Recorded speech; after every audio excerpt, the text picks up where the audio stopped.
China dan Amerika Serikat jelas bermusuhan di banyak bidang: militer, ekonomi, bahan tambang, energi, teknologi, dan masih banyak lagi yang lainnya. Tapi, pernahkah kita berpikir atau setidaknya bertanya-tanya, kenapa hampir semua iPhone justru diproduksi di China? Padahal, iPhone adalah produk Apple yang notabene merupakan perusahaan asal Amerika sekaligus rival besar China. Jawabannya ternyata jauh lebih rumit daripada sekadar biaya produksi di China yang lebih murah. Di balik layar ada kisah tentang kemitraan raksasa yang diam-diam membentuk ulang landscape teknologi global. Mari kita selami lebih dalam hubungan rumit Apple dan China ini. Awal mula sinergi Apple dan China. Apple dan China saling menguntungkan dalam membangun ekosistem teknologi raksasa. Kebangkitan Apple tak bisa dilepaskan dari ledakan manufaktur di China. Semenjak awal 2000-an, Apple menuangkan modal dan sumber daya ke pabrik-pabrik dan pemasok di China. Ini menciptakan mata rantai pasok yang bukan hanya lokal, tetapi kemudian mengglobal. Sebagai imbalannya, pasar China menjadi krusial bagi Apple. Sekitar 1/5 penjualannya berasal dari pasar lokal sana.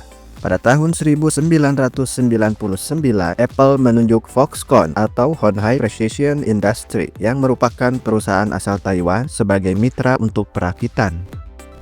Dimulai dengan produk iMac, lalu iPod. Berkat pabrik-pabrik Foxconn di China, produksi Apple melonjak drastis.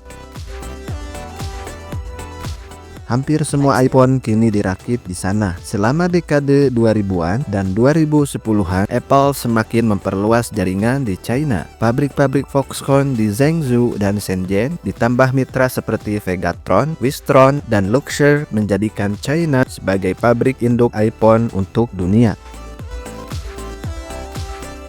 Skala operasi dan investasi raksasa. Pada tahun 2020, operasi Apple di China sudah luar biasa besarnya. Foxconn saja memperkerjakan lebih dari 1.200.000 pekerja, meski sebagian pekerjaan mulai digantikan oleh teknologi robot dan otomatisasi berbasis artificial intelligence atau AI. Apple tidak langsung memiliki pabrik-pabrik itu, tetapi mengucurkan dana lewat kontrak dan dukungan yang besar. Sebagai contoh, Apple mendirikan pusat riset dan pengembangan R&D di China untuk membantu penelitian dan pemasok skala lokal, yang kemudian untuk disebarkan ke seluruh dunia. Pada tahun 2017 dan 2018, Apple mengumumkan pendirian 4 pusat R&D di Beijing, Shenzhen, Shanghai, dan Suzhou dengan biaya 3, miliar renminbi atau sekitar 8,5 triliun rupiah. Lebih dari 1.000 pakar peneliti Apple membantu pemasok lokal memahami desain canggih Apple. Dengan menuntut standar kualitas tinggi, Apple memasarkan industri elektronika Cina untuk naik kelas. Federal Reserve Amerika melalui ekonom Yuan bahkan menyebut Apple mempelopori rantai pasok manufaktur paling canggih di dunia dan pusatnya ada di China. Maka hasilnya, perusahaan-perusahaan lokal seperti Luxshare dan BYD mengambil alih peran penting, bahkan bertindak sebagai pemasok teknologi tinggi seperti YMTC di lini chip memori dan Sanan Optoelektronik dari segi LED mulai bermunculan. Menurut analisis Nikkei Asia, 84% dari 187 pemasok utama Apple kini punya fasilitas di China atau naik sekitar 50% dalam beberapa tahun.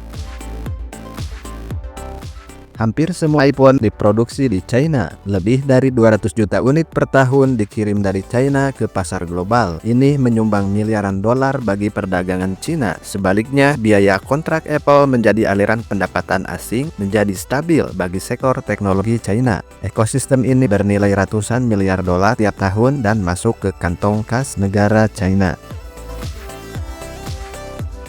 Investasi rahasia dan dampak besar bagi tenaga kerja.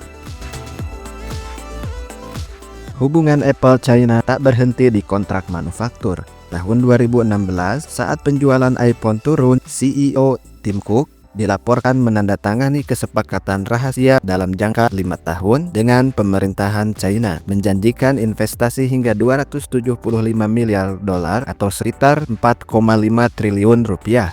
Sebagian besar detailnya sulit diverifikasi karena ini dilakukan secara diam-diam lewat jalur belakang. Tapi jelas ini sinyal bahwa Apple siap menggelontorkan modal besar untuk menjaga hubungannya makin erat dengan China, sementara Amerika makin ditinggalkan. Sebagai bagian dari perjanjian itu, Apple menyuntikkan 1 miliar dolar ke perusahaan ride-sharing China untuk mendanai proyek energi bersih dan mendorong pabrik-pabrik menuju zero carbon. Pada tahun 2024, Apple tercatat memiliki 9 perusahaan dan 71 kantor cabang di China dengan mempekerjakan 13.600 staf langsung, sebagian besar di bagian retail dan kantor. Lebih dari itu, Apple mengklaim mendukung lebih dari 5 juta pekerja di China, 2 kali lipat dari apa yang didukungnya di Amerika. Angka ini termasuk pekerja pabrik Foxconn, pemasok komponen, pengembang aplikasi App Store, hingga staf retail. Tahun fiskal 2023, Greater China yang terdiri dari China, Hong Kong, Taiwan menyumbang laba operasional Apple sebesar 30,3 miliar dolar atau sekitar seperempat laba global Apple. Kemudian pada tahun 2024, meski turun, angkanya masih berada di 27 miliar dolar. China jelas bukan sekedar pabrik murah, ia adalah mesin keuntungan penghasil uang bagi Apple dan sekaligus alat produksi juga sebagai konsumen itu sendiri. Strategi pemasaran dan persaingan yang ketat.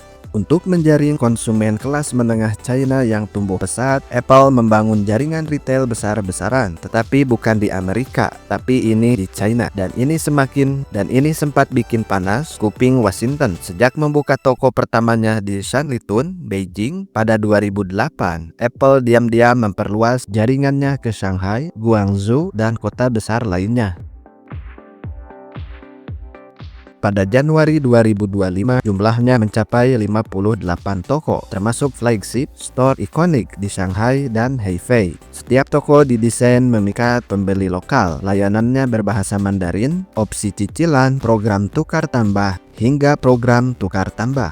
iPhone, MacBook, dan AirPod menjadi simbol status bagi kelas menengah perkotaan China. Penjualan Apple sempat melonjak pesat pada kuartal ketiga di tahun 2023. Pertumbuhannya di Greater China mengalahkan pasar domestik di Amerika sendiri. Namun pada 2024 menjadi ujian berat bagi Apple. Pengiriman iPhone turun sebesar 17%.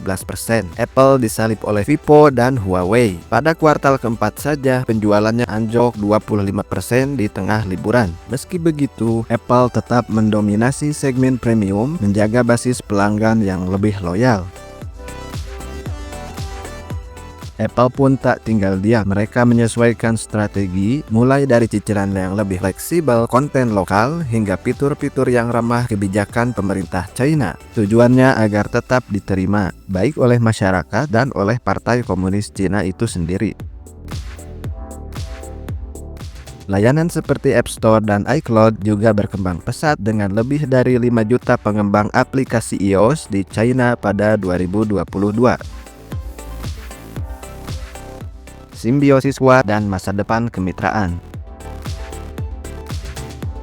2 dekade terakhir, Apple dan China sudah seperti dua sisi mata uang. Pabrik-pabrik Foxconn mengubah China menjadi raksasa ekspor teknologi, sementara jutaan pekerja China menggantungkan hidup pada produksi Apple. Sebaliknya, Apple menikmati produksi masif dengan biaya lebih rendah dan pasar konsumen yang luar biasa besarnya. Pada tahun 2025, kisah Apple dan China adalah kisah simbiosis. Saling membutuhkan meski secara politik bersih tegang. Apple butuh China untuk bertahan sebagai raksasa teknologi global. Dan China, ia butuh Apple untuk mengasah teknologi, mencetak lapangan kerja, dan mempertahankan posisi sebagai pabrik dunia. Jadi, bagaimana menurut kalian? Kemitraan ini sekadar bisnis atau strategi licik dua musuh bebuyutan? Terima kasih sudah menyimak. Namun jangan lupa tonton video-video kami yang lainnya. Jangan lupa like, subscribe, dan share. Dan sampai jumpa di video berikutnya.